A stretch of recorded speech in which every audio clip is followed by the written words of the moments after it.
Welcome to देव के academy. This is Kumar Krishna.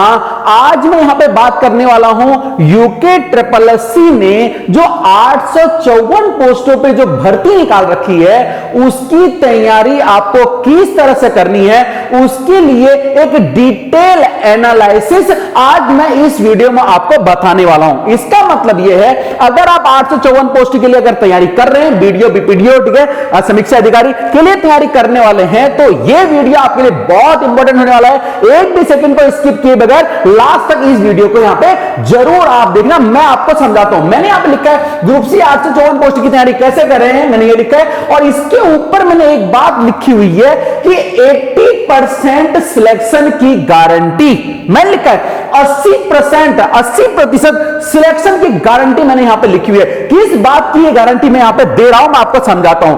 जो strategy यहां पे मैं आपको बताने वाला हूं, अगर आपने इसको अगले 6 महीने या अगले 5 महीने मेरे साथ में या फिर खुद इस स्ट्रेटेजी को अगर आपने फॉलो कर लिया तो मैं 80% सिलेक्शन की जिम्मेदारी मैं आपको यहां पे बहुत विश्वास और जिम्मेदारी के साथ में मैं आपसे इस बात को बोल देता हूं। क्लियर हो गया? ठीक है, जरा समझना कैसे करनी है इसकी तैयारी, इसमें यहां पे समझाता हूं। समझ लो समय, बहुत ध्यान से सुन लेना क्या समझा रहा हूं। देखिए ये जो ग्रुप सी का 854 पोस्टें हैं, इसमें एग्जाम की अगर मैं बात करता हूं, पहली बात जरा देखता हूं आखिर मुझे सिलेक्शन लाने के लिए मार्क्स कितने चाहिए हैं, नंबर मुझे यहां पे कितने लेकर के आने, ठीक है, मतलब इसकी जो कट ऑफ है वो कितनी रहने वाली है।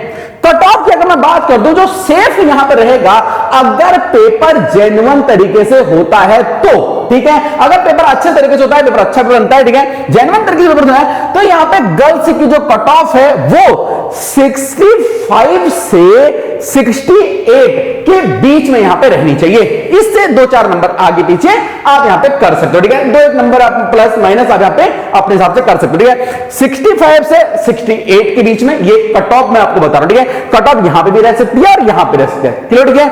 और अगर मैं बॉयज की बात कर देता हूं तो बॉयज की जो कट ऑफ है वो 72 तक भी जा सकती है और 75 मैक्स यहां पे कट ऑफ यहां पे इसकी यहां पे रहेगी, ऐसा मेरा अनुमान है। क्लियर हो गया? ठीक है। और इससे थोड़ा सा अगर नीचे अगर आ गई तो 70 तक भी आ सकती है, लेकिन फिर भी मैं यहां पे सेव, बिल्कुल अगर मैं सेव आपको बताऊं तो 72 से 75 इसकी यहां पे कट ऑफ यहां पे लगभग रहेगी।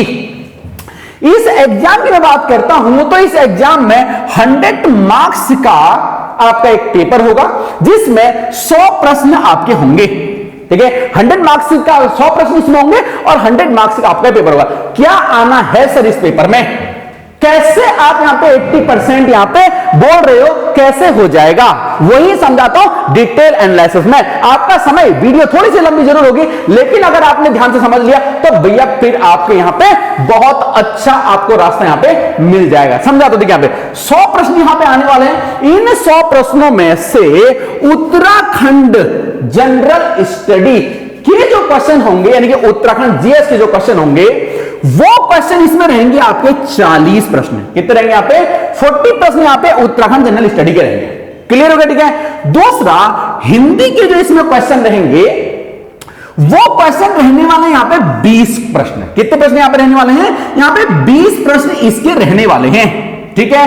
और बाकी जो 40 क्वेश्चन हैं, जो 40 नंबर क्वेश्चन है, वो रहने वाले आपके यहां पे जीके और जीएस के, ठीक है। क्लियर? ठीक है। देखो जीके और जीएस में थोड़ा सा अंतर होता है। जीके बोले तो सामान्य ज्ञान, ठीक है, जिसके लिए बहुत विशेष योग्यता की आवश्यकता नहीं होती है। क्लियर? ठीक है। और जीएस बोले तो जनरल स्टडी, सामान्य अध्ययन, जिसके लिए एक विशेष योग्यता की आवश्यकता होती है।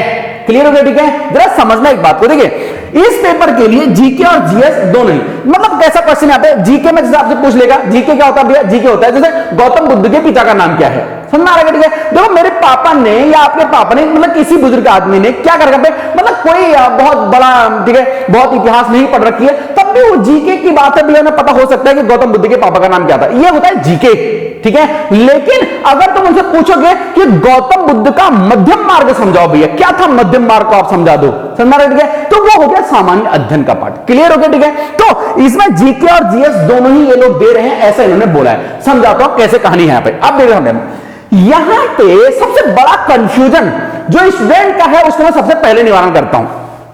अधिकतर लोग का मानना यहां पे यह है कि अगर उत्तराखंड और हिंदी को तमीज से अगर पढ़ लिया जाए तो मेरा सिलेक्शन हो जाएगा। यह अधिकतर लोग का मानना है। अगर उत्तराखंड और हिंदी को अगर ढंग से पढ़ लिया जाए तो भैया यहां से सिलेक्शन हो जाएगा, ऐसा मानना है। लेकिन मैं आपको बताता हूं, अगर आप ऐसा मानते हो तो आप बिल्कुल गलत हो और आपका सिलेक्शन नहीं होने वाला है। समझ में आ रहा है? ठीक है, आपका सिलेक्शन यहां पर नहीं होने वाला है। कैसे नहीं होने वाला है उसको मैं यहां पर समझा के आपको चलता हूं। समझना एक बात को, देखिए इस पेपर के लिए मैं ऐसा मानता हूं कि लगभग इस पेपर के लिए 1,20,000, ठीक है, 1,20,000 के आसपास इसके लिए लगभग यहां पे फॉर्म भरे जाएंगे। 1,20,000 समझ में आ रहा है आपको? ठीक है, आप मेरी बात समझ लो। यहां पे ये जो 1,20,000 बच्चे होते हैं आज तक का, ठीक है, देखो जो एग्जाम वास्तव में जो लोग देते हैं, फॉर्म भरने वाले लोग अलग होते हैं, ठीक है, एग्जाम देने वाले जो लोग होते हैं, ठीक है, वो लगभग होते हैं 50% के आसपास, ठीक है। तो इसका मतलब लगभग 60,000 लोग इसमें से पेपर देंगे। कितने लोग यहां पे? लगभग 60,000 लोग इसमें से पेपर देंगे। समझ में बात आ रहा है आपका पे? अब इन 60,000 में से ये जो 60,000 लोग हैं, ठीक है, इसमें से जरा समझाता हूं आपको। देखो, अगर कोई बंदा जिसने बहुत अच्छी तैयारी नहीं कर रखी हो, हल्का पुल्का यहां पे उसने पढ़ रखा हो, ठीक है, एक नॉर्मल से स्टूडेंट, ठीक है, अगर इन 40 क्वेश्चनों को हल करने पे आएगा तो मैं ऐसा मानता हूं कि इसमें से कोई भी बंदा, ठीक है, लगभग 15 से 20 प्रश्न वो इसमें सॉल्व कर देगा। कितने प्रश्न यहां पे? 40 में से 15 से 20 प्रश्न यहां पे सॉल्व कर देगा।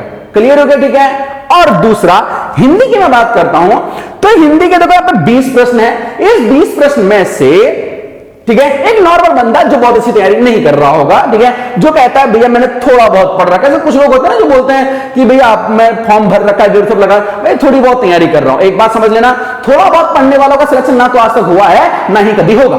ठीक है, क्लियर हो गया? लेकिन मैं ये नहीं बोल रहा कि बहुत ज्यादा पढ़ने वालों का होगा। बहुत, देखो, थोड़ा बहुत पढ़ना और ज्यादा पढ़ने के बीच में मैं घंटों की बात नहीं कर रहा। मैं इसकी बात नहीं कर रहा हूं कि कोई बंदा जब 10 घंटे पढ़ेगा तब सिलेक्शन होगा, 12 घंटे पढ़ेगा तब सिलेक्शन होगा। मैं ये बात नहीं कर रहा हूं। देखो, एक बार थोड़े से ज्यादा पढ़ने का मतलब यह होता है कि आप कंटिन्यू पढ़ें। आप कैसे पढ़ें? आप कंटिन्यू पढ़ें। आप 4 घंटा रोज पढ़ें। देखो, मैं जिसकी बात कर रहा हूं, आप 4 घंटा आप रोज पढ़ें, लेकिन आप डेली पढ़ें, आप कंटिन्यू पढ़ें। ठीक है, 4 घंटा अगर आप रोज पढ़ते हैं, डेली पढ़ते हैं, तो ये बोलूंगा मैं, इसे बोलूंगा मैं, थोड़े से ज्यादा आप पढ़ रहे हो। ठीक है, तो आप सिलेक्शन की श्रेणी में हो। अगर आप थोड़े से ज्यादा पढ़ रहे हो, मतलब 3 घंटा 4 घंटा रोज पढ़ रहे हो, लेकिन आप पढ़ रहे हो कंटिन्यू। क्लियर हो गया? ठीक है, आप मेरी बात समझना पे। तो ये जो मैं बोल रहा हूं यहां पे 15 से 20 क्वेश्चन लेके आएगा उत्तराखंड में कौन सा बच्चा जो कहता है थोड़ा बहुत पढ़ रहा हूं, मतलब एक दिन उसने पढ़ लिया 6 घंटे, अगले 4 दिन उसने किताब नहीं खोली, है उस श्रेणी का बंदा है। समझा? ठीक है, तो ये ले आएगा 15 से 20 क्वेश्चन, और इस 20 में से मैं मानता हूं लगभग 8 से 10 क्वेश्चन ये बंदा सॉल्व कर देगा। कितने क्वेश्चन यहां पे? 8 से 10 प्रश्न। ठीक है, तो ऐसे लोगों की संख्या, ऐसे लोगों की जो संख्या है इस 60,000 में से जो पेपर देने जाएंगे, ठीक है, इस 60,000 में से ऐसे लोगों की संख्या जो होगी वो होगी भैया आपकी 55,000। कितनी होगी? 55,000। अब आप बोलोगे सर आपने कहीं ये ज्यादा तो नहीं लिखा 55,000? नहीं, बहुत सोच के लिख रहा हूं। एक बात समझाता हूं, ये जो 1,20,000 फॉर्म भरेंगे, इसमें से 60,000 लोगों ने पेपर दिया, 60,000 लोगों ने पेपर नहीं दिया। ठीक है, क्लियर है? अब एक बात मैं आपको समझाता हूं, इन जो 60,000 लोगों ने पेपर छोड़ा है, ये लोग अगर फॉर्म नहीं भी भरते तब भी कोई फर्क नहीं पड़ता। पहली चीज, ठीक हो गया। और दूसरी बात, अगर ये 100% उपस्थित हो जाते हैं पेपर में तब भी कोई फर्क नहीं पड़ता है। समझ आ रहा है आपको? यहाँ पे क्यों समझाता हूं, देखिए, जो वास्तव में जो कंपटीशन होता है वो मात्र कंपटीशन, वो जो होता है वो मात्र 5,000 लोगों के बीच में लास्ट में कंपटीशन बचता है। समझ आ रहा है? बाकी जो होता है ना वो होता है कूड़ा। भाई क्या होता है पे? बाकी कूड़ा होता है। मैं आपको समझा रहा हूं, 5,000 में मैं ज्यादा बोल रहा हूं ना, वास्तविक कंपटीशन सिर्फ 2,000 लोगों के बीच में होता है यहाँ पे। ठीक है, लेकिन समझना, देखिए, तो ये यहां से इतने नंबर और यहां से इतने लाने वाले कौन लोग हैं? ये लोग हैं 55,000। तो ये क्या है? ये है भैया एक कूड़ा, ये कूड़ा है। ठीक है, देखो, ये 55,000 लोग हैं। ये लोग, मेरी बात सुनना पे, ये लोग अगर पेपर नहीं भी देंगे ना तब भी कट ऑफ पे कोई फर्क नहीं पड़ता। आप कभी हम खुश जाते हैं कि ज्यादा लोगों ने मतलब कहते हैं पेपर छोड़ दिया तो हम खुश हो गए, कोई फर्क नहीं पड़ता उससे। समझा? ठीक है, जो मेरिट जो तय कर रहे हैं वो कर रहे हैं ये बचे हुए 5000 लोग। मेरिट तय कौन कर रहा है? ये बचे हुए 5000 लोग कर रहे हैं। समझ में आ रहा है? ठीक है, इन्हीं से फर्क पड़ता है, बस जो ये कंपटीशन में है इन्हीं से फर्क पड़ता है। बाकी 55,000 लोग पेपर दें ना दें, फॉर्म भरे ना भरे, कोई फर्क नहीं पड़ता। क्योंकि एक्चुअली क्या होता है, जो जेन्युइन तैयारी वाला बंदा होता है वो ना तो फॉर्म छोड़ता है और नहीं पेपर छोड़ता है। समझ में आ रहा है? ठीक है, बहुत एक्सेप्शनल केस तो अलग बात होगी, भैया कोई आ रहा था स्कूटी से ही फिसल गया, अब हाथ ही टूट गया, वो एक अलग एक्सेप्शन हो गया। ठीक है, और लेकिन तैयारी वाला बंदा भैया इस केस में भी पेपर देने जाता है। समझना? ठीक है, समझना? ठीक है, बहुत सिंपल। अब मेरी बात समझना पे, तो 55,000 के यहां पे कूड़ा है, मात्र 5,000 के बीच में कंपटीशन है। अब समझना एक बात कर, समझा? ठीक है, ये 5,000 बंदे वो हैं जो इस 40 में से तकरीबन देखो, इस 40 में से 40 क्वेश्चन लाने वाले तो बहुत ही ना के बराबर लोग हैं। मतलब मैं बोलूंगा इनकी परसेंटेज 0.000%। ठीक है, बात है 0.0001% बोल दूंगा। वैसे बंदे हैं 40 में 40 लाने वाले। क्लियर हो गया? ठीक है, समझ रहा है? मैं भी जो यहां पे पढ़ाता हूं, मैं भी ये बोलता हूं कि 40 में से 32 से 33 प्रश्न, कितने यहां पे 32 से 33 प्रश्न में बोलता हूं जो मैं पढ़ा रहा हूं उसमें से रहेंगे। ऐसा सौभाग्य मुझे खुद आज तक प्राप्त नहीं हुआ है कि मेरे पढ़ाई में से 40 में 40 क्वेश्चन आ जाएं। ठीक है, हाईएस्ट हमारा जो रिकॉर्ड रहा है आज तक का 40 में से 37 क्वेश्चन एक बार आए हैं, और ऐसा सौभाग्य भी केवल एक बार ही प्राप्त हुआ है। ठीक है, अदरवाइज हमारा जो ऑन एवरेज हमारे यहां पर रहता है लगभग 34-35 प्रश्न जो है वो हर उसमें रहते हैं। फिर भी मैं आप पे बोलता हूं 32 से 33 प्रश्न जो पढ़ाऊंगा उसमें से रहेगा। लेकिन चाहे आप मुझसे पढ़ रहे हो, ठीक है, चाहे आप मुझसे पढ़ रहे हो, आप कहीं से पढ़ रहे हो, ये 32 से 33 लाने वाले बच्चे केवल वो नहीं है जो मुझसे पढ़ रहे हैं। ये 32 से 33 लाने वाले बच्चे केवल वो नहीं है जो मुझसे पढ़ रहे हैं। ठीक है, ऐसे लाने वाले बच्चे, ये 32 से 33 प्रश्न 40 में से लाने वाले बच्चों की संख्या है 5,000। कितनी संख्या है इनकी? इनकी संख्या है 5,000। समझ में आ रहा है क्या? ठीक है, क्लियर हो गया? तो 5,000 बच्चे ऐसे हैं जो 40 में से 32 से 33 प्रश्न ले आएंगे, और कुछ तो हो सकता है भैया 35 तक भी पहुंच जाए। मैं तो 32 से 33 ही बोल रहा हूं, कुछ 35 तक बोल रहा हूं, हमसे भी आगे पहुंच जाए। ऐसे बच्चों की संख्या 5,000 है। समझ में आ रहा है आपको? अब दूसरा समझता हूं हिंदी का।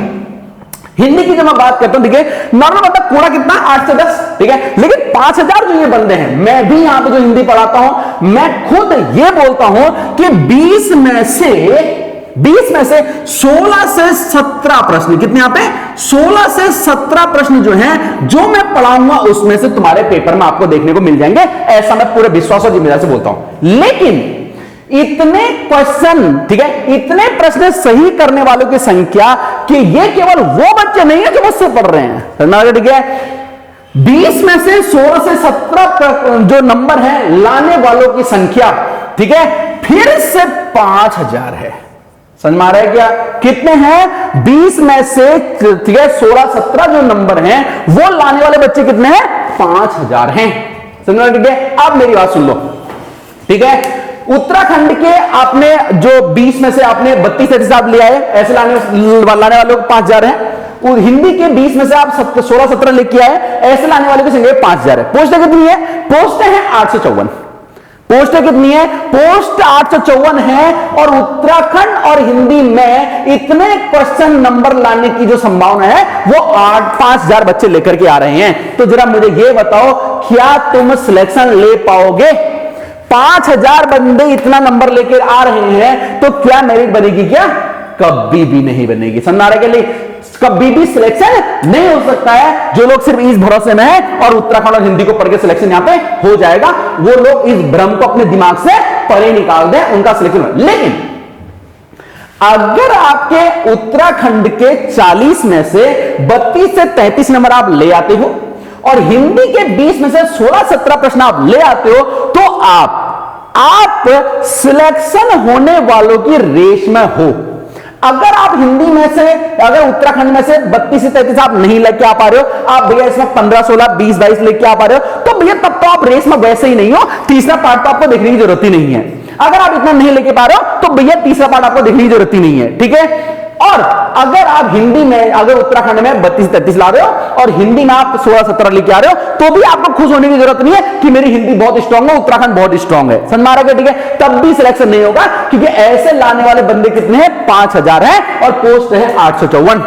समझ में आ रहा है? ठीक है, तो मेरिट तो फाइनल सिलेक्शन तो 854 लोग का ही होगा ना, तो इसका मतलब 854 में हम कैसे आएंगे? यहां से तो सिलेक्शन नहीं होना है, कैसे आएंगे 854 में? तो भैया सिंपल सा मुझे रास्ता यहां पर दिख रहा है, ठीक है। मेरिट में जो हम आएंगे वो तो हम आएंगे यहीं से, जीके और जीएस की जो 40 प्रश्न है यहीं से ही हमारी नौकरी लगने वाली है, ठीक है। ये दो सेक्शन आपको रेस में रखेंगे, ये दो सेक्शन आपको कंपटीशन की रेस में रखेंगे, और ये वाला जो सेक्शन है ये आपको सिलेक्शन दिलाएगा। क्लियर हो गया? समझ में आ गया? आप मेरी बात समझाते हैं, इस वाले सेक्शन में आयोग क्या बोल रहा है? आयोग कह रहा है हम तुमसे इस 40 नंबर में क्या पूछेंगे? हम तुमसे पूछेंगे हिस्ट्री, हम तुमसे पूछेंगे ज्योग्राफी, हम तुमसे पूछेंगे पॉलिटी, हम तुमसे पूछेंगे इकोनॉमी, ठीक है, हम तुमसे पूछेंगे यहां पे, ठीक है, थोड़ा करंट अफेयर, और हम तुमसे पूछेंगे यहां पे क्या, रीजनिंग, मैथ हम तुमसे, ऐसा आयोग बोल रहा है।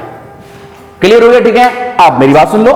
तो एक बात यहां पर मैं आपको बिल्कुल स्पष्ट कर देता हूं, बहुत विश्वास और जिम्मेदारी से इस बात को मैं स्पष्ट करता हूं। जो लोग ये सोच रहे हैं कि मैं उत्तराखंड पढ़ लेता हूं तमीज से, और तमीज से हिंदी पढ़ लेता हूं, उसके बाद जाकर के हिस्ट्री, ज्योग्राफी, पॉलिटी, इकोनॉमी, एक जो है भैया मैथ वैथ, इन सबको मैं एक सिरे से आज तक जितने कोचिंगों से जितने नोट्स मुझे आज तक मिले हुए हैं उन सारे नोट्सों को मैं विधिवत घोल करके पी जाता हूं, मेरा सिलेक्शन हो जाएगा।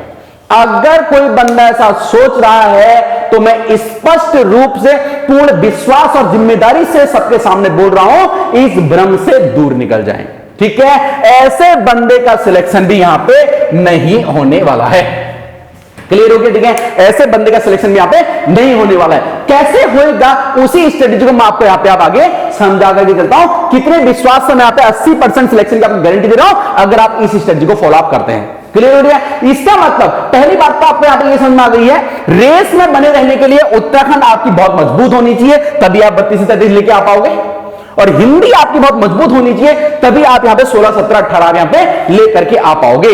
रेस में बने रहना है तो ये दो काम तो आपको करने ही है, अदरवाइज तो भैया तीसरा पॉइंट आपके लिए काम का ही नहीं है, ठीक है। आपको यहां पे बाहर आप पहले ही हो जाओगे। क्लियर हो गया? लेकिन अगर इतने आपके आ गए हैं तो खुश होने की बात नहीं है, सिलेक्शन आपका मेरिट में आपको यही सेक्शन लेके आ पाएगा। और इस सेक्शन में जो लोग ये सोच रहे हैं हिस्ट्री, पॉलिटी, ज्योग्राफी ये सब पढ़ के मैं सिलेक्शन ले लूंगा, ल्यूसेंट पूरी रट डालूंगा, किरण पब्लिकेशन रट डालूंगा, मंजूषा रट डालूंगा, ठीक है, लक्ष्मीकांत रट डालूंगा, विपिन चंद्र रट डालूंगा, कोई अगर ऐसा सोच रहा है तो इस भ्रम से बाहर निकल जाए, उनका सिलेक्शन भी यहां पे नहीं होने वाला है, पूरे विश्वास से यहां पे बोल रहा हूं। समझा रहे? ठीक है, तो कैसे होएगा समझा देता हूं। अब कहानी शुरू होती है इन 40 नंबरों की, जो बहुत इंपॉर्टेंट आपके लिए समझना। मैं आपसे सिंपल एक क्वेश्चन पूछता हूं, देखिए आप किसी फैक्ट्री में, ठीक है, एक कोई कंपनी है जो बन बनाती है, क्या बनाती है? जो बन बनाती है, बन जानते ना, चाय के साथ में हम खाते हैं इस बन को, ठीक है। बन बनाने की एक फैक्ट्री है, वहां पे कोई बंदा इंटरव्यू देने के लिए गया, वहां पे कोई बंदा इंटरव्यू देने के लिए गया, तो इंटरव्यूअर उससे क्या पूछेगा? बन बनाने की फैक्ट्री है तो भाई बन बनाने के बारे में पूछेगा ना, उससे बम बनाने के बारे में तो नहीं पूछेगा। आपको मेरी बात समझ आ रही है मैं क्या बोलना चाह रहा हूं? कोई बन बनाने की फैक्ट्री है, वहां पे कोई बंदा इंटरव्यू देने के लिए जा रहा है, तो भाई जो इंटरव्यूअर है उससे बन बनाने के लिए पूछेगा ना, बम बनाने के बारे में तो नहीं पूछेगा कि भैया बम कैसे बनाया जाता है, ऐसा तो नहीं पूछेगा ना, ऐसा नहीं पूछेगा। एक बात आपकी दिमाग बैठ गई है तो समझा देता हूं कैसे करना है तैयारी, समझाना। यहां पे आप विभिन्न पोस्टों में आप अधिकारी बनने वाले हैं, ये विभिन्न डिपार्टमेंट मैंने यहां पे लिखे हैं जहां पे आप अधिकारी बनने वाले हैं। तो भैया जो आप बनने वाले हो वहीं से तो आपसे पूछेगा, ठीक है। मैं ये नहीं बोल रहा यहां से बिल्कुल नहीं पूछेगा, जरा समझाता हूं मैं, पूरा समझना, यहां इसका भी रोल रहेगा, कैसे रहेगा समझा दो, ठीक है।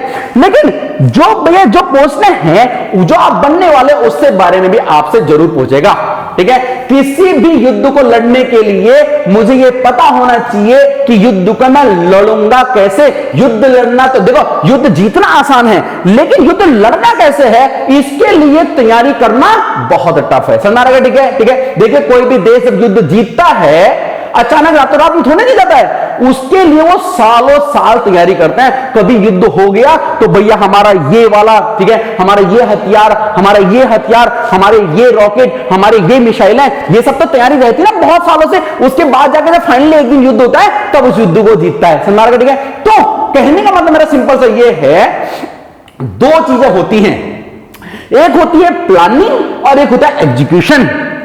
प्लानिंग जितनी आपकी अच्छी होगी, एग्जीक्यूशन आपका उतना ही अच्छा होगा।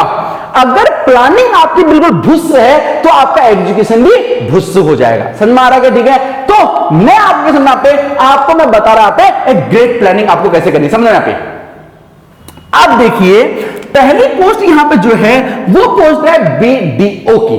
पहली पोस्ट कौन सी? यहां पे पहली पोस्ट यहां पे बीडीओ की है। बीडीओ बोले तो बीडी क्या होता है? बीडीओ बोले तो यहां पे क्या? Village development officer.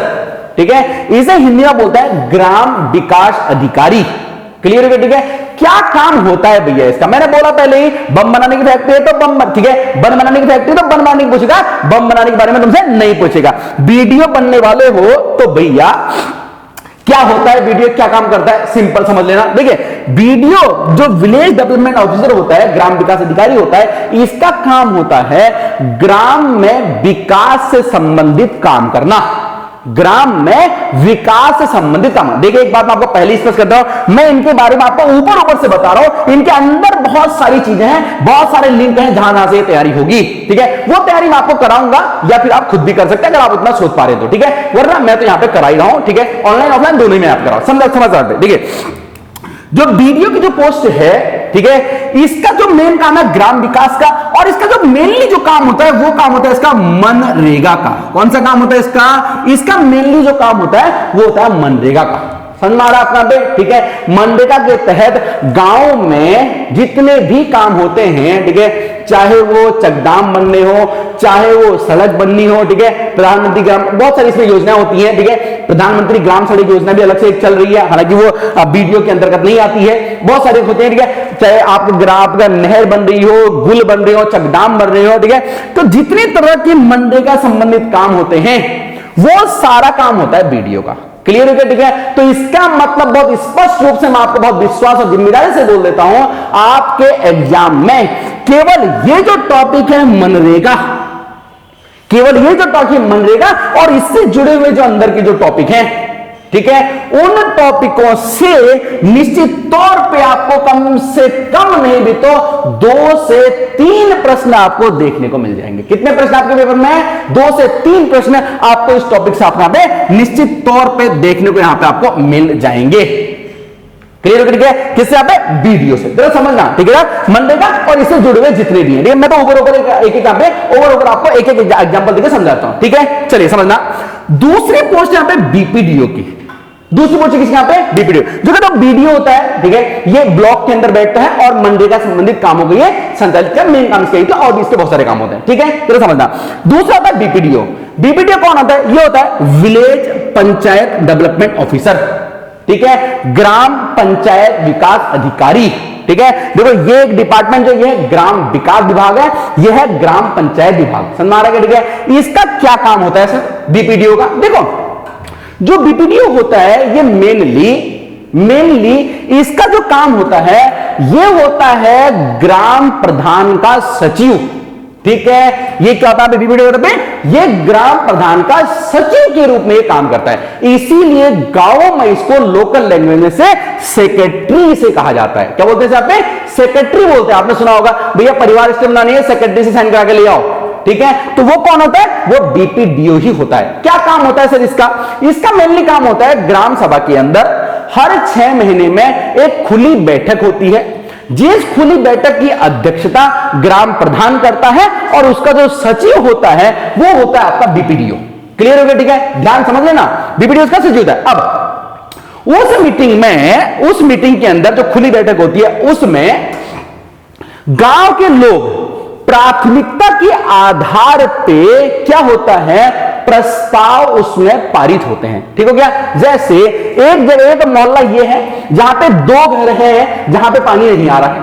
ठीक हो गया? एक वार्ड ये है जहां पे 10 घर है, पानी नहीं आ रहा है, मतलब यहां पे पानी की सुविधा नहीं है। ठीक है, ये एक गांव है और इन दोनों के बीच में एक कुआं है। यहां पे 2 परिवार है, यहां पे 10 परिवार है, दोनों के बीच में एक कुआं है जहां से ये 2 परिवार भी पानी लेके आ रहे हैं, ये 10 भी पानी लेके आ रहे हैं। ठीक है, अब मेरी बात सुनना, यहाँ पे प्राथमिकता के आधार पर अगर एक मतलब पानी अगर पहुंचाना है, जल पहुंचाना है, ठीक है, पाइपलाइन बिछानी है, तो पहले प्राथमिकता कहां रहेगी? सिंपल सी बात है, कहां रहेगी भैया? जहां पे ज्यादा लोग हैं। समझ आ रहा आपका? ठीक है, तो प्राथमिकता के आधार पे खुली बैठक में क्या होता है, खुली बैठक में क्या कहते हैं, प्रस्ताव पारित होते हैं और उसमें काम होता है। क्लियर? ठीक है। उस बैठक की अध्यक्षता आपका ग्राम प्रधान करता है और उसका जो सचिव होता है वो होता है सेक्रेटरी। और बाद में उसके लिए जो पैसा आता है, उसके लिए जो पैसा आता है, उस मद में जो पैसा आता है वो ग्राम प्रधान और बीपीडीओ के संयुक्त रूप से ही, दोनों की सहमति से ही उस पैसे को निकाला जाता है। एक काम तो बीपीडीओ का ये होता है। क्लियर हो गया? ठीक है। अब मेरी बात सुनना पे, चाहे तो बीपीडीओ को बहुत सारे क्या करने पड़ते हैं, एक तो ये वाले काम हो गए, इसके अलावा और इसके जो काम होते हैं, मुख्य रूप से इसके और काम होते हैं। एक होता है परिवार रजिस्टर बनाने का काम। क्या पे? परिवार, हम बोलते हैं परिवार रजिस्टर की साइन करानी है, ग्राम बीपीडीओ से करा के लाओ, सेक्रेटरी से करा के लाओ। ठीक है। तो इसका एक काम होता है। दूसरा काम इसका होता है गांव में जो जन्म मृत्यु प्रमाण पत्र बनते हैं उनको बनाना। कौन आदमी मर गया है, कौन आदमी पैदा हो गया है, उन सभी के प्रमाण पत्र जारी करता है। समझ गए? इसके अलावा इसका तीसरा काम होता है वो होता है राशन कार्ड का काम। किसका होता है? यहाँ पे राशन कार्ड का काम भी इसका रहता है। ठीक है। राशन कार्ड में संबंधित जो बदलाव करने, जो चीजें करनी है, वो भी इसी काम होता है। तो इसके जो बहुत सारे ये काम होते हैं, ठीक है, इन कामों के लिए ये जो बीपीडीओ है ये अधिकतर काम बहुत सारी वेबसाइटों पे, बहुत सारे पोर्टलों पे ये काम करता है। यानी कि इसका जो अधिकतर काम होता है वो काम कंप्यूटर से रिलेटेड होता है, ऑनलाइन काम होता है। समझ गए? आप बहुत बार ये देखोगे, ठीक है, ज्यादातर ये बीपीडीओ अपने ऑफिस में नहीं दिखता। ठीक है, ज्यादातर ये अपने ऑफिस में नहीं दिखता है और जनता सोचती है कि भैया ये बीपीडीओ तो घर में बैठ करके पैसे ले रहा है, ठीक है, बैठ बैठ के तनख्वाह खा रहा है। लेकिन ऐसा नहीं होता है। ये बंदे के ऊपर, इसके ऊपर बहुत ज्यादा प्रेशर होता है, ये बहुत ज्यादा काम करता है। समझ आ रहा है? ठीक है। ठीक है। किसका परिवार रजिस्टर बनाना है, ठीक है, किसका आपका यहाँ पे जन्म मृत्यु बनाना है, ठीक है, कितने राशन कार्ड करने से, बहुत सारे। इसके अलावा, ठीक है, अब यहाँ पे तो एक ग्राम प्रधान के, एक बीपीडीओ के अंदर में 10 ग्राम पंचायतें हैं। ठीक है, 10 ग्राम प्रधान में भैया किसी का बिल पास करना है, किसी का ये करना, बहुत काम इसका होता है। और अधिकतर काम ही क्या करते हैं यहाँ पे, ऑनलाइन ही करता है। क्योंकि इस पोस्ट के लिए अधिकतर काम ऑनलाइन होता है, इसलिए इस पोस्ट के लिए आपसे सीसीसी मांगा गया है, CCC आपसे इसके मांगा गया है। समझ आ रहा है? ठीक है। आपको अब मैं क्यों इतना समझा रहा हूं, वो इसलिए क्योंकि इस पोस्ट के लिए सीसीसी मांगा गया है। इसका मतलब निश्चित तौर पे आपके एग्जाम में कंप्यूटर से रिलेटेड भी क्वेश्चन पूछे जाएंगे। कितने? कम से कम आपसे बोल देता हूं 5 से 6 प्रश्न, कम से कम 5 से 6 प्रश्न आपके पेपर में, किस यहां पे, सिर्फ कंप्यूटर से आपके पेपर में यहां पे रहने वाले हैं। समझ में आ गया आपका? पे बहुत सुंदर, समझना पे। चलिए, अगला जो डिपार्टमेंट है यह है समाज कल्याण विभाग। मतलब आ गई है समाज कल्याण विभाग। क्या काम करता है भैया समाज कल्याण विभाग? देखिए, सिंपल सा बता पे, एक लाइन में समझना पे। इसका जो काम होता है, मोटा मोटा समझा रहा हूं, इसका जो काम होता है आर्थिक रूप से पिछड़े हुए वर्गों के उत्थान के लिए यह विभाग काम करता है। क्लियर? ठीक है। आर्थिक रूप से पिछड़े हुए जितने भी हैं उनके लिए काम करता है। इसके अलावा एसटी, एससी, ओबीसी और जो अल्पसंख्यक हैं उनके लिए भी ये विभिन्न प्रकार की कल्याणकारी योजनाएं ये बनाता है। समझना आपका पे? और इसके 3 तरह की ये पेंशनें जारी करता है, जो इसका सदाबहार काम है। 3 तरह के पेंशन जारी करता है। कौन कौन सी 3 तरह की पेंशन जारी करता है, ध्यान पे, पहला, दूसरा, तीसरा। सबसे पहली पेंशन जारी करता है वो करता है ये विधवा पेंशन जारी करता है। क्या करता है ये? विधवा पेंशन जारी करता है समाज कल्याण विभाग। ठीक है। दूसरा ये करता है विधवा पेंशन, और दूसरा है वृद्धावस्था पेंशन। 60 साल के ऊपर के जो लोग हैं उनके लिए वृद्धावस्था पेंशन जारी करता है। तीसरा, जो कहते हैं जो विकलांग हैं, यानी पीएस श्रेणी में आते हैं, उनके लिए भी ये पेंशन जारी करता है। ठीक है। तो 3 ये पेंशन आपकी लागू हो गई हैं। इसका मतलब एक बात समझ लेना, देखो मैंने जो 3 पेंशनें ये बताई है ना, इनसे भी तुम्हारे पेपर में क्वेश्चन होने की संभावना बहुत ज्यादा बन जाती है। ठीक है। इसके अलावा अगर यहां से नहीं भी बनेगा तो कहां से समझना बात को, देखिए ऊपर ऊपर बता रहा हूं, अंदर तो बहुत कहानी है। ठीक है ना, बहुत लंबी वीडियो बन जाएगी 5-6 घंटे की, मुझे तो ये आधे घंटे के अंदर निपटाना है। ठीक है। समझना कहते हैं, आप समझना पे। तो यहां पे इसके अलावा क्या पे, जो ये विभिन्न जो आर्थिक जो पिछड़े हुए हैं, ठीक है, चाहे वो एससी वाले हैं, चाहे वो एससी वाले हैं, चाहे वो, ठीक है, कोई सी भी कैटेगरी है, आर्थिक पिछड़े हुए हैं, ठीक है, उनके लिए, एक अल्पसंख्यक है, उनके लिए बहुत सारी कल्याणकारी योजनाएं ये लागू करता है। तो इसका मतलब ये वो डिपार्टमेंट है जहां से आपके क्वेश्चन बनेंगे, किससे? करंट से रिलेटेड। किससे? यहां पे करंट अफेयर से रिलेटेड यहां से क्वेश्चन आपके यहां पे बनने वाले हैं। कैसे बनेंगे सर? ऐसे बनेंगे कि बताओ भैया विधवा पेंशन के लिए वर्तमान में कितनी पेंशन उन्हें दी जा रही है, अल्पसंख्यक कल्याण के लिए फलानी फलानी योजना कब चलाई गई थी। ठीक है, इस तरह से यहां पे क्वेश्चन यहां पे बनाए जाएंगे। ठीक है, क्लियर हो गया? एससी एसटी ओबी के लिए, ओबीसी के लिए मैं यहां पे बोल रहा हूं, जरा सब बात यहां पे समझ के चल लेना। ठीक है, तो इस डिपार्टमेंट से आपके पेपर में निश्चित तौर पर मैं आपको बोल देता हूं 2 से 3 प्रश्न देखने को मिल जाएंगे। समझ बात आ गया पे? आ जानी चाहिए, ध्यान समझना। ठीक है, अगला डिपार्टमेंट यहां पे वो है राज्य निर्वाचन आयोग। कौन सा डिपार्टमेंट यहां पे? यह है राज्य निर्वाचन आयोग, यहां पर अगला डिपार्टमेंट है। ठीक है, आप मेरी बात सुनना पे, देखिए निर्वाचन आयोग ये पॉलिटिकल साइंस का एक चैप्टर है। ठीक है, निर्वाचन आयोग जो है एक से अलग बॉडी है। ठीक है, पॉलिटिकल साइंस में आता है। आप मेरी बात सुनो तो सिंपल सी बात मैं आपको बताता हूं, निर्वाचन आयोग वाला टॉपिक और उससे संबंधित, देखिए एक बात ध्यान समझ लेना, निर्वाचन आयोग को जो मैं पढ़ रहा हूं उससे रिलेटेड जो टॉपिक हैं वो इसके अंदर होते हैं। समझ, ठीक है, वो इसके अंदर होते हैं, उतना मुझे यहां पे सोचना पड़ेगा, लेकिन मैं आपका भी ऊपर बता के देता हूं। ठीक है, तो राज्य निर्वाचन आयोग से आपके पेपर में क्वेश्चन आने की संभावना बहुत ज्यादा है। समझना, ठीक है, तो कम से कम यहां पे मैं बोल देता हूं, कम से कम एक प्रश्न तो इस टॉपिक से आपको यहां पे होना चाहिए, मैं आपको ये बोलता हूं। ठीक है, कम से कम एक प्रश्न मैं यहां पे बोल रहा हूं। ठीक है, या तो मैं यहां पे चलिए 1 से 2 प्रश्न यहां बोलता हूं, क्योंकि मैं सभी को यहां पे अपर लिमिट और लोअर लिमिट यहां पे मैं दोनों लिख रहा हूं। ठीक है, 1 से 2 प्रश्न इससे होने चाहिए। ठीक हो गया? चलिए समझना, अगला जो यहां पे जो पोस्ट है वो है उत्तराखंड राजस्व परिषद। कौन सी पोस्ट है यहाँ पे? उत्तराखंड राजस्व परिषद, यानी कि जो आपके कहते हैं जो टैक्सेशन का डिपार्टमेंट है वहां पे इसमें पोस्ट है। क्लियर हो गया? तो 2 तरह के क्वेश्चन यहां से बन जाते हैं।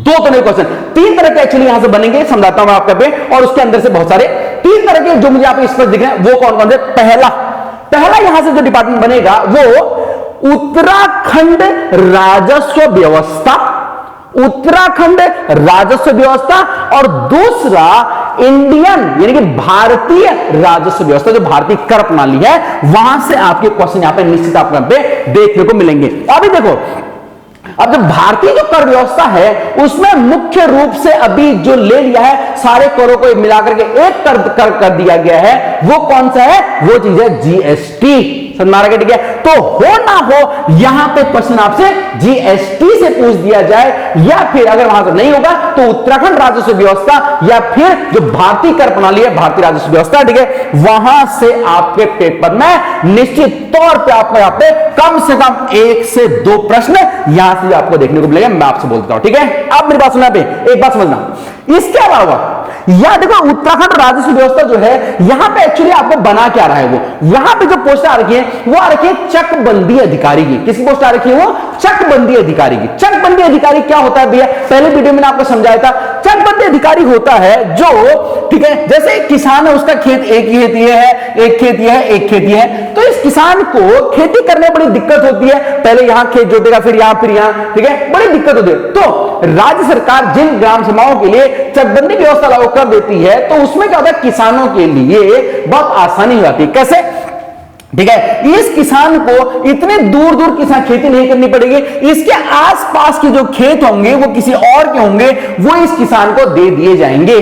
ठीक है, जिससे इसके क्या यहां पे इसको खेती करने में आसानी हो, इसे चक बना करके दे दिया जाएगा। इसी को चक बोलते हैं। जैसे आपने देखा होगा ना, हम जब रोपाई करते हैं तो बीच में एक मेड़ लगा देते हैं हम, ठीक है ना, मेड़ लगाते हैं ना, उसी तरह की व्यवस्था होती है। ठीक है, ये चकबंदी टिकट, यानी कि अगर आप अल्टीमेटली अगर आप देखो तो ये व्यवस्था किस तरह की है? ये है आपका भूमि बंदोबस्त। क्या काम करते हैं बंदा? ये इसका काम होता है भूमि बंदोबस्त का, इसका काम होता है। तो इसका मतलब एक टॉपिक आपके उसमें जुड़ गया है, भूमि बंदोबस्त, चाहे वो भारतीय भूमि बंदोबस्त हो चाहे वो उत्तराखंड भूमि बंदोबस्त हो, भैया प्रश्न वहां से आपको देखने को यहां से मिल जाएगा, मैं आपको इतना विश्वास से बोलता हूं। समझ में आ रही है आपको? इसके अलावा इसके अलावा इसका जो काम होता है मेनली, इसका जो चकबंदी अधिकारी का जो काम होता है वो काम होता है इसका, देखो यहाँ पे सारे डिपार्टमेंट, अभी देखो यहाँ पे जैसे मैंने बोला समाज कल्याण विभाग मैंने आपको समझाया यहाँ पे, ठीक है, लेकिन मैं इसके अंदर समाज कल्याण अधिकारी का जो काम है उतना डेप्थ में यहाँ पे जा नहीं पाऊंगा, समझ रहा है। उत्तर जैसे यहाँ पे राज्य निर्वाचन आयोग है, यहाँ पे किसकी पोस्ट है, समीक्षा अधिकारी की पोस्ट है, तो मैं उसके अंदर यहाँ पे जा नहीं पाऊंगा, बहुत लंबी वीडियो हो जाएगी, समझ गए। वो तैयारी मैं आपको कराऊंगा, उससे आपको टेंशन लेने की नहीं है, समझ लगा पे, ठीक है। तो राज्य विभाग में किसका काम है, जो चकबंदी अधिकारी का जो मेन काम होता है वो काम होता है सरकारी जमीनों पे जो अवैध कब्जे हो रखे हैं उनको हटाने का भी इसका काम होता है, समझ रहे, ठीक है। तो इसका मतलब सरकारी जमीन के लिए जो अधिनियम बने हुए हैं, समझ रहे, ठीक है, वहां से पॉलिटिकल साइंस से आपका क्वेश्चन इसमें जुड़ जाएगा,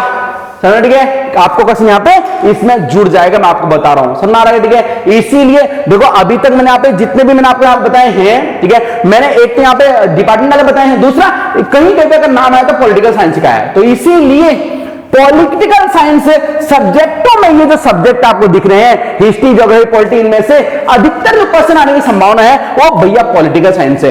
इसीलिए हमने जो इसका बेस्ट 23 तारीख से स्टार्ट कर रखा है उसमें यहाँ पे पॉलिटी जीएस में पॉलिटिकल साइंस ही मैंने यहाँ पे स्टार्ट कर रखी है, आपको समझ आ रही है बात, ठीक है। बाकी और कोई भी शुरू यहाँ पे नहीं किए गए हैं, उसी आधार पर यहाँ पे मैं आपको करा रहा हूं, जरा समझना बात यहाँ पे, जरा समझना, ठीक है। तो उत्तराखंड राजस्व व्यवस्था से ये आपके क्वेश्चन हो गए। कितने क्वेश्चन आएंगे सर यहां से, 1 से 2 मैंने यहां पे लिखा हुआ है कि यहाँ पे लगभग यहां पे जरा मैं यहां पे ध्यान से जरा समझ लेना, ठीक है।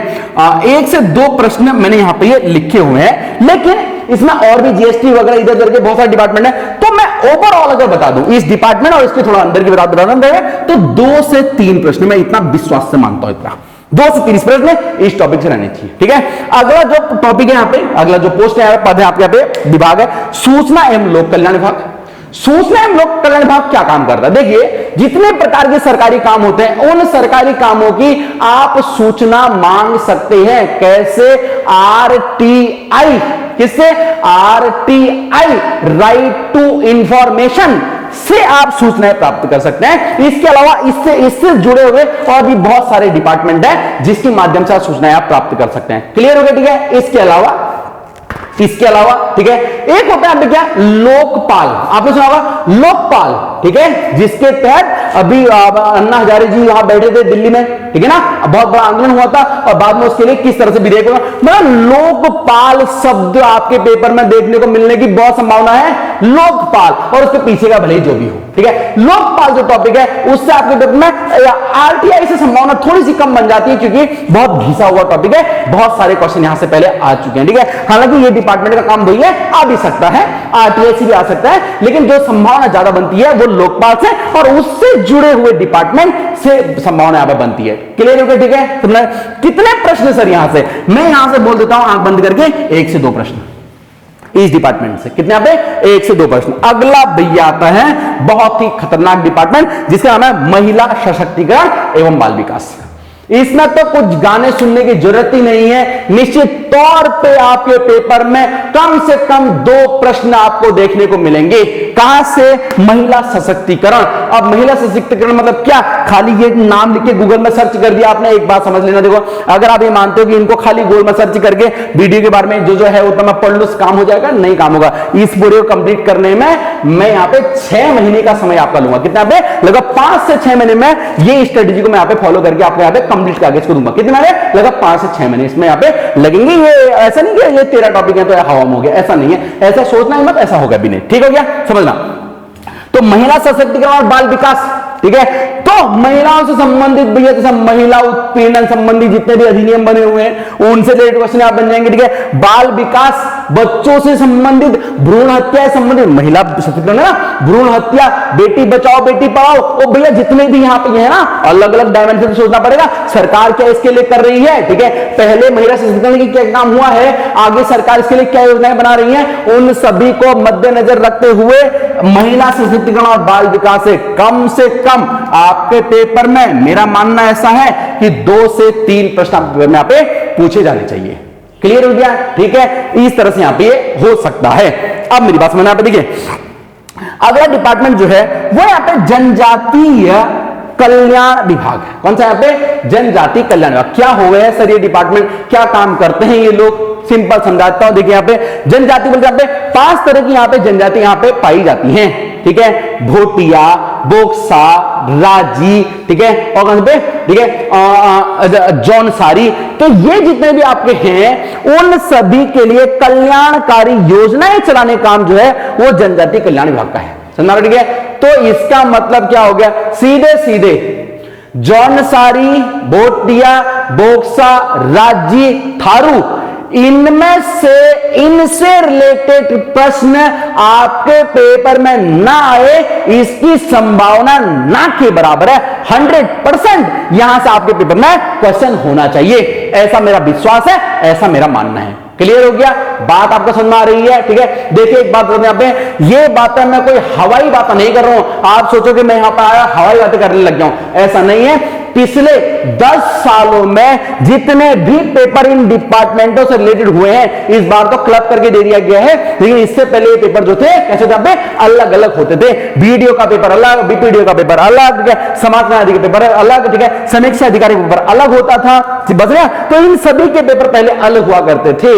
तो पिछले 10 सालों में जितने पेपर हुए हैं सभी को एनालिसिस करके मैं आपको ये समझा रहा हूं, समझ में आ रहा है आपको बात में, ऐसा नहीं कि हवा में यहां पे मैं बोलने लग गया, समझ रहा, ठीक है। अब कौन सा पे जनजातीय कल्याण विभाग में बोल दिया, कम से कम 2 से 3 प्रश्न यहां से भी आपसे पेपर में आपके पूछे जाएंगे। बताओ भैया थारू जनजातीय कल्याण के लिए क्या सरकार कर रही है, एक बात समझ लेना। देखो एसटी बोलते हैं, क्या कुछ क्षेत्र ऐसे हैं जिन्हें एसटी घोषित किया गया, ये तो आप जानते हो, ठीक है। अब देखो किसी भी समाज को समाज की मुख्य धारा से अगर मिलाना है तो उसके लिए सबसे मेन काम क्या होता है, उसके लिए सबसे मेन काम होता है भैया शिक्षा, शिक्षा को बढ़ावा देना पड़ेगा, समझा रहे, समाज की मुख्य धारा मिलाने के लिए शिक्षा को बढ़ावा देना पड़ेगा। तो इसके लिए जनजातीय कल्याण के लिए शिक्षा के लिए सरकार क्या व्यवस्था कर रही है, जैसे एकलव्य आयुष विद्यालय यहां पे बहुत सारे यहां पे बने हुए हैं जनजातियों के लिए, समझ रहे। अभी कुछ टाइम पहले इनके लिए पोस्ट में आई थी देहरादून में, इसके लिए यहां पे इंटरव्यू भी यहां पे हुआ था, समझ रहा पे, सीधे लिखित इंटरव्यू यहां पे होता है, सीधे इंटरव्यू बेस पे यहां पे पोस्ट भी निकली थी इसके लिए, ठीक है।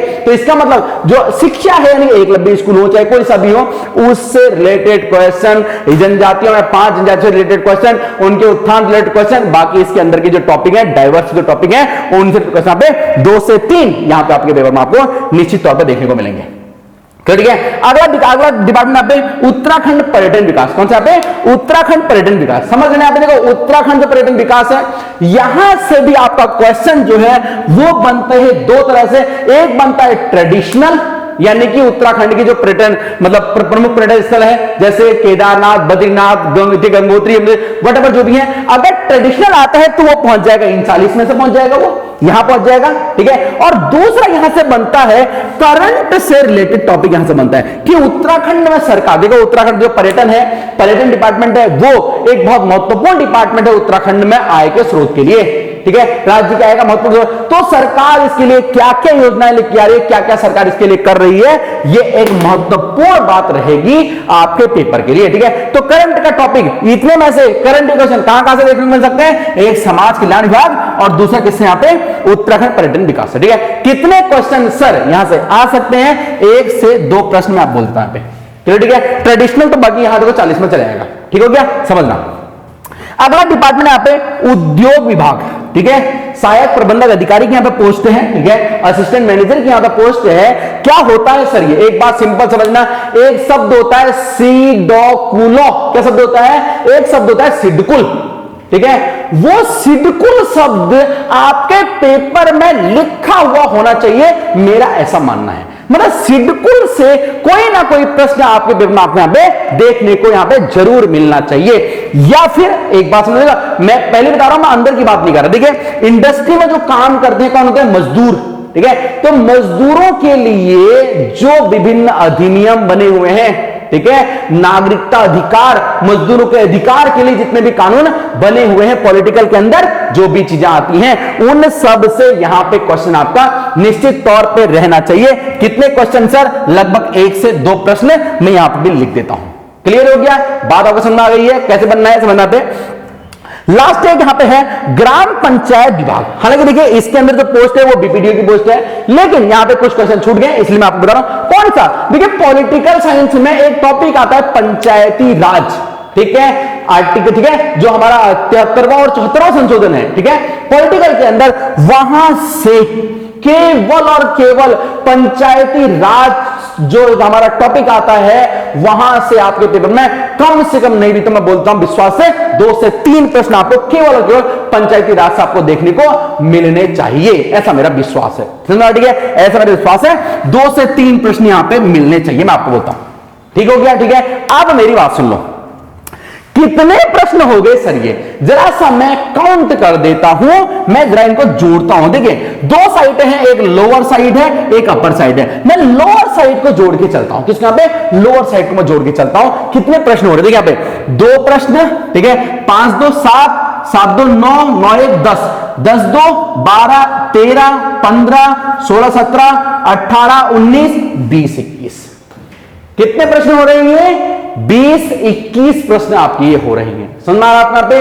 तो आप मेरी बात सुन लो, इस 20-21 प्रश्न में से मैं बोल रहा हूं 20-21 रहने चाहिए। अगर नहीं भी रहे 20-21, अर्थ का अनर्थ कभी नहीं होगा, अर्थ का अनर्थ कभी नहीं होगा। कम से कम इन डिपार्टमेंटों से कम नहीं भी तो 15 क्वेश्चन तो आपको यहां पे 100% आपको यहां पे मिलने चाहिए आपके पेपर में। समझना? ठीक है, ऐसा मेरा सोचना है। समझना? ठीक है, ऐसा मेरा सोचना है। मैं इसका कोई लिखित दावा तो नहीं करता हूं, लेकिन मेरा मानना ऐसा है कि इतना यहां पे रहना चाहिए। ठीक है क्या? जैसे देखिए मैं आपको सिंपल एक छोटी सी समझाता हूं। जैसा हम अभी ड्रीम 11 खेलते थे ना, ड्रीम 11 जब हम खेलते थे तो देखिए क्या होता, जैसे सीएसके, ठीक है, सीएसके और मुंबई इंडियन का सपोज दैट मैच हो गया, ठीक है, हम ड्रीम 11 अपनी टीम बनाते थे, ठीक है, तो हम क्या करते थे, मैं अपनी 2 टीम बना रहा हूं सपोज दैट, तो एक टीम में मैं अपनी स्ट्रेटेजी क्या अपनाऊंगा, मैं सोचूंगा कि आज जो सीएसके है ये फ्लॉप हो जाएगी, ठीक है। सीएसके के जो बैट्समैन है, जो ओपनर बैट्समैन है भैया, ठीक है, डुप्लेसी, वॉटसन, ये लोग क्या होंगे आज बहुत बुरी तरह से हम पिटेंगे, बदले मतलब बहुत बुरी तरह से आउट होंगे। मुंबई इंडियन का भैया जो जसप्रीत बुमराह है वो इसको बैंक का शुरू में ही इनको पावर प्ले में ही इनको निपटा देगा, समझा? ठीक है, इस तरह की स्ट्रेटेजी में एक सोचूंगा यहाँ पे, समझ आ रहा है? ठीक है, तो इसका मतलब मैं क्या करूंगा, टीम नंबर 1 बनाने के लिए मैं क्या करूंगा, मैं मुंबई इंडियन के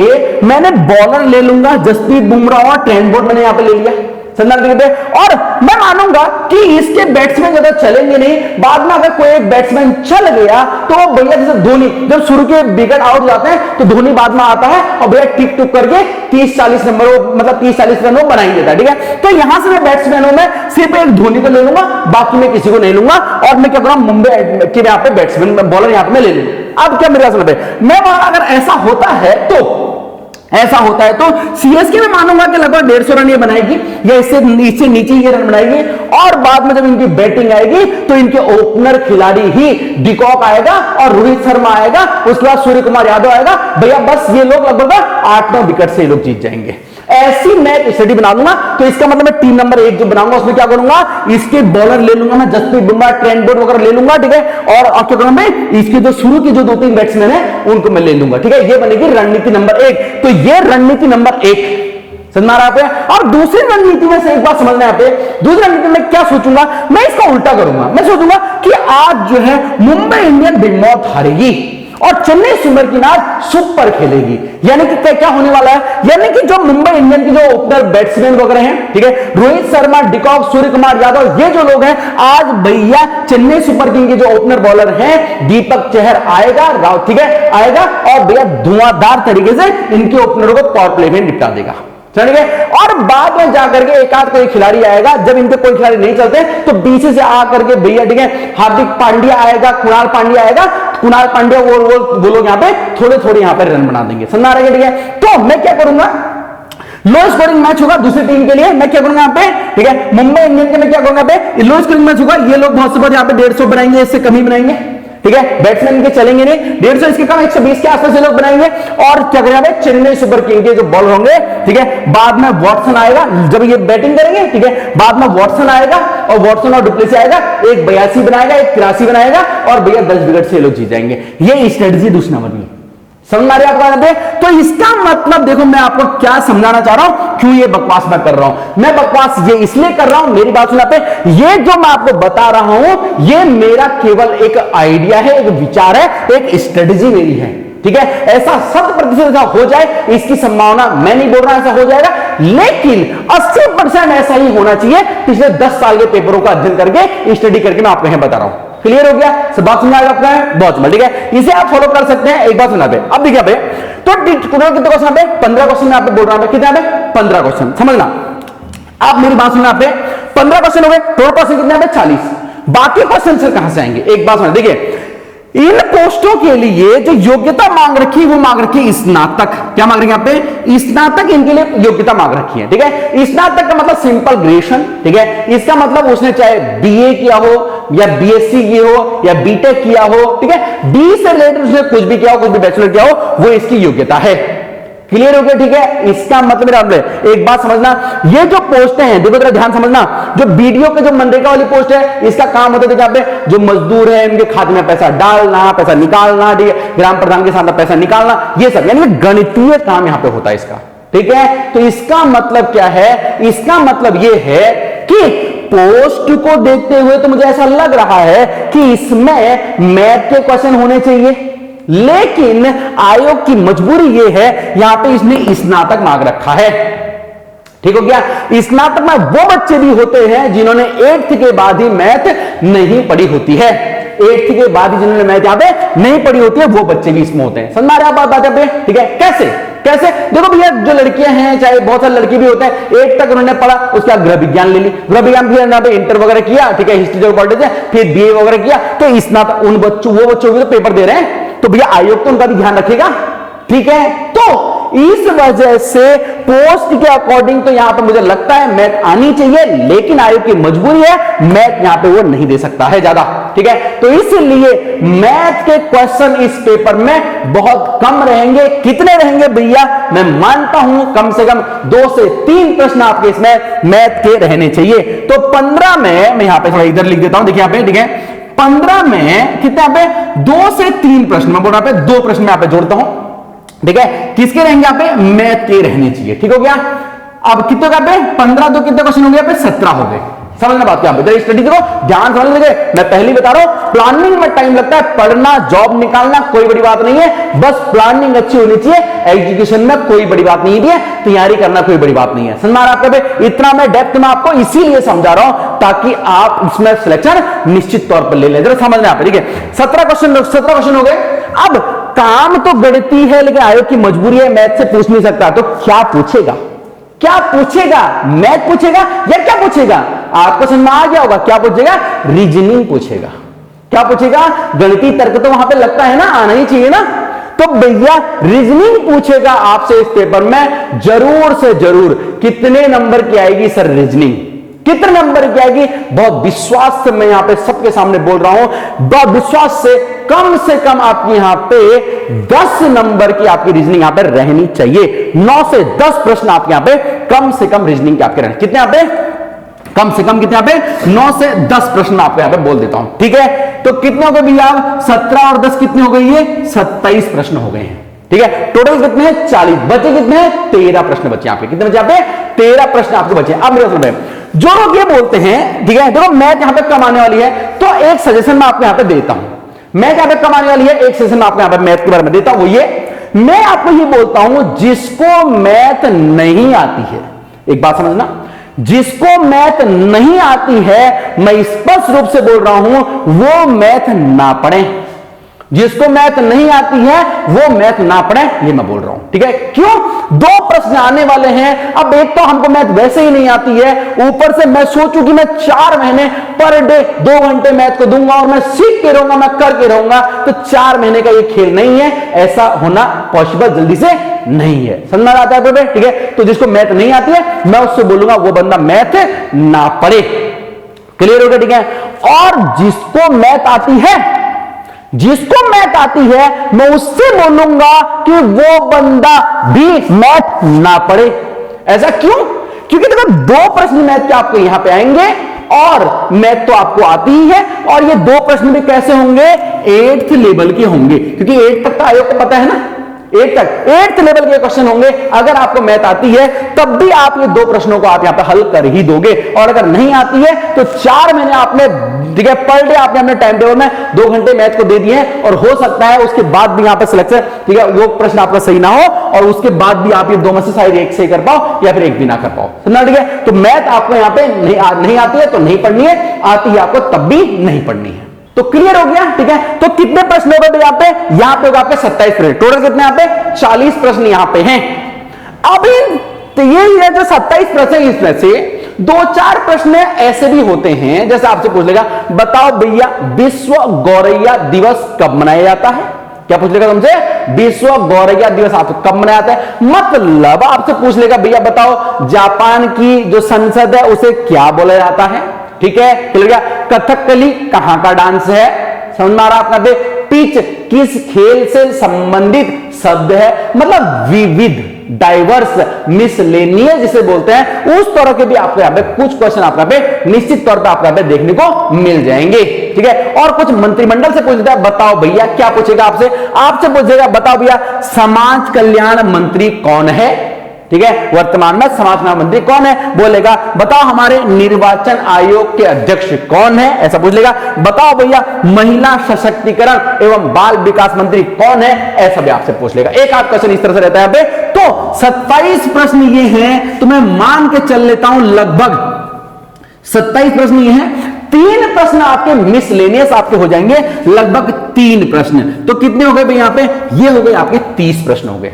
कितने प्रश्न हो गए आप पे, ये आपके 30 प्रश्न हो गए, ठीक हो गया, ठीक है। यहां से आपका 30 प्रश्न हो गए, बचे कितने, बचे आपके 10 प्रश्न। अब मेरी बात सुन लो, उन 10 प्रश्नों में रहेगा आपका ये डिपार्टमेंट जो यहां पे है, यानी कि कौन सा वाला पे, ये जो हिस्ट्री है, ज्योग्राफी है, इकोनॉमी है, ये सारा जो है वो आपका यहां पे रहेगा 10 प्रश्नों में। अब मेरी बात सुन लो, एक कहानी समझाता हूं, एक बात समझाता हूं। देखिए ना, देखो 10 प्रश्नों में अगर कोई बंदा तैयारी वाला है, जो बंदा तैयारी वाला नहीं है, जिसने तैयारी कर नहीं रखी है, जीरो से कर रहा है, ठीक है ना, मतलब उसके चांस यहां पे ऑलरेडी वैसे ही बहुत कम हो गए, मैंने कहा वो कूड़ा है, कोई फर्क नहीं पड़ता। लेकिन अगर जो बंदा तैयारी वाला है, पिछले 5, ठीक है, पिछले 1-2 साल से तैयारी कर रखा है और 2-4 पेपर भी दे रखे हैं और पढ़ लेता है, अच्छा खासा पढ़ता है, मैं मानता हूं ऐसा इस 10 प्रश्न में से ऐसा नहीं होगा कि उसे एक भी प्रश्न नहीं आएगा, ऐसा मैं नहीं मानता, ठीक है ना। अगर तैयारी वाला बंदा है तो इस 10 प्रश्न में से मैं ऐसा मानता हूं कि वो बंदा कम से कम नहीं भी तो 3 प्रश्न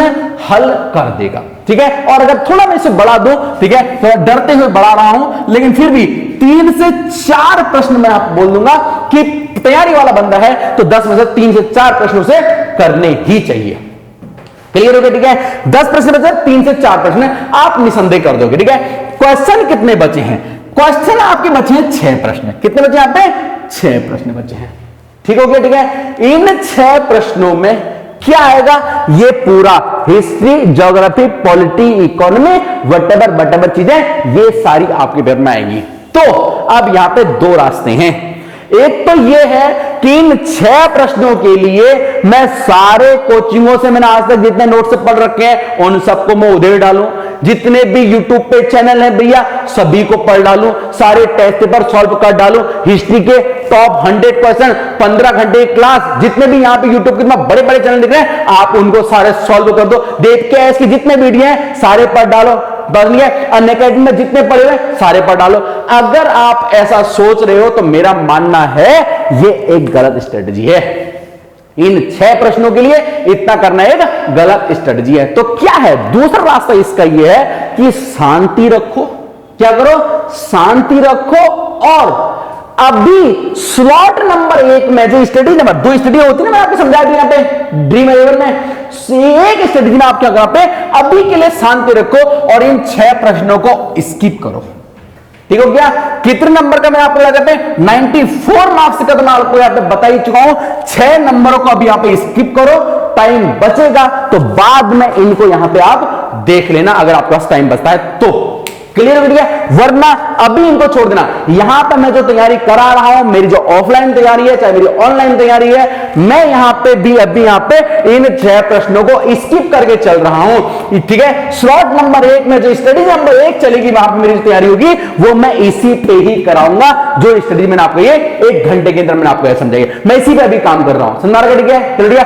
और अगर इस स्ट्रेटेजी को अगर आप फॉलो करते हैं तो 80% सिलेक्शन की गारंटी मैं आपको दे देता हूं। हालांकि मैं इसको लिखित दावा नहीं करता, लेकिन पूर्ण विश्वास और जिम्मेदारी से सबके सामने मंच पे यहां पे मैं ये बात को बोल रहा हूं। समझ आ रहा आपका बात हमें, क्लियर हो गया, ठीक है। अब एक बात मैं आपको लास्ट में और बोलता हूं, वो ये कि कुछ होते हैं बहुत ढीठ टाइप के बच्चे, कहेंगे नहीं सर मुझे तो 2 नंबर की जो मैथ है मुझे आती भी नहीं है और मुझे करनी भी है। तो सर बताओ क्या रास्ता है इसके लिए? कुछ लोग ऐसा हो सकते हैं, ऐसा बोल सकते हैं मैं नहीं छोड़ूंगा सर, आप बोल रहे हो कि कंपटीशन बहुत तगड़ा है मैं नहीं छोड़ूंगा, तो उनसे मैं सजेस्ट करूंगा कि मैथ के 3 चैप्टर आप पढ़ लें। 3 चैप्टर इन्हें पहले पढ़ लें, ठीक है, मतलब स्टडी नंबर 1 जहां पे सीएसके क्या करिए यहां पे धुआंधार तरीके से यहां पे कर रही है। स्टडी नंबर 1 में मैं बोल रहा 3 चैप्टर आप यहां पे पढ़ लें। कौन कौन से? पहला चैप्टर आप पढ़ ले इसमें रेशियो एंड प्रपोर्शन का।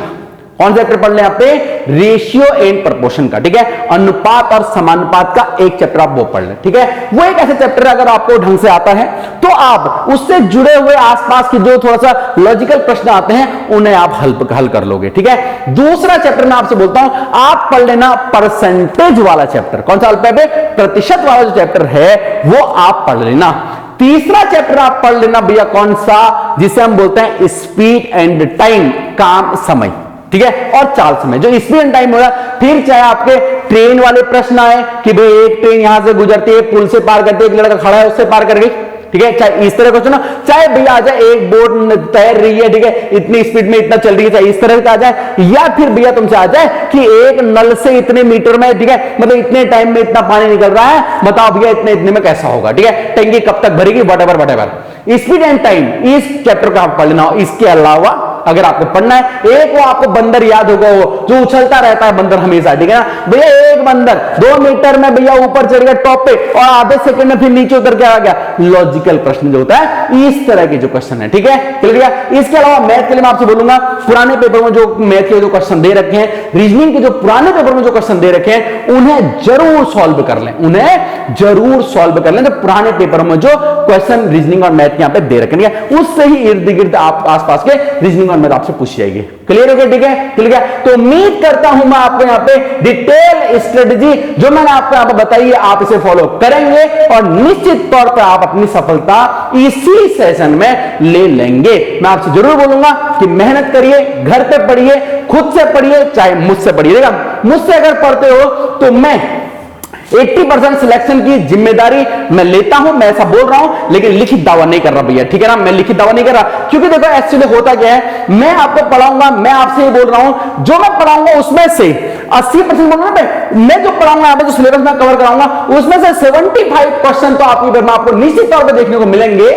लेकिन अब देखो भैया मैंने तो पढ़ाया, उसमें 75 क्वेश्चन आ भी गए, लेकिन भैया तुम्हारे नंबर आए या ना आए उसका मैं कह नहीं सकता। क्यों?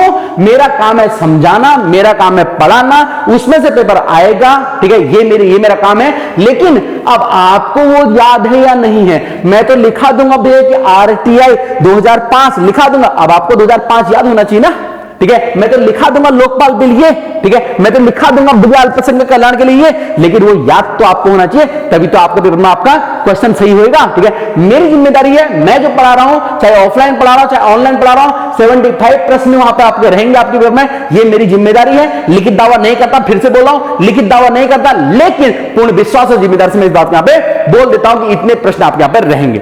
क्लियर हो गया? ठीक है, क्लियर करिए, चाहे मेरा ऑफलाइन बैच है चाहे मैं यहाँ पे ऑनलाइन में यहाँ पे कर रहा हूं, किसी भी तरह से, ठीक है। हमारी एप्लीकेशन है देव के आईएएस के नाम से, प्ले स्टोर से आप डाउनलोड कर सकते हैं, हमारी वेबसाइट है, ठीक है, devkiasacademy.com, वहां से आप कर सकते हैं, ठीक है। बाकी ऑफलाइन अगर आप कोचिंग करनी है तो उसके लिए मेरा नंबर है यहाँ पे 9758803949 और दूसरा नंबर यहाँ पे 9084949990 मेरा नंबर, ठीक है। इसके अलावा हमारे जो बाकी जो काउंसलर हैं उनके नंबर भी हमारे उसमें दिए गए हैं, ठीक है। हमारी वेबसाइट पे हमारे काउंसलरों के यहाँ पे बहुत सारे नंबर यहाँ पे दिए गए हैं, आप उन पे भी कांटेक्ट यहाँ पे कर सकते हैं, ठीक है। तो उम्मीद करता हूं आप इस बार आप यहाँ पे सिलेक्शन जरूर ले लेंगे, मेरा ऐसी शुभकामनाएं हैं आपके लिए। Good luck, best wishes, thank you, बहुत बहुत शुक्रिया, धन्यवाद।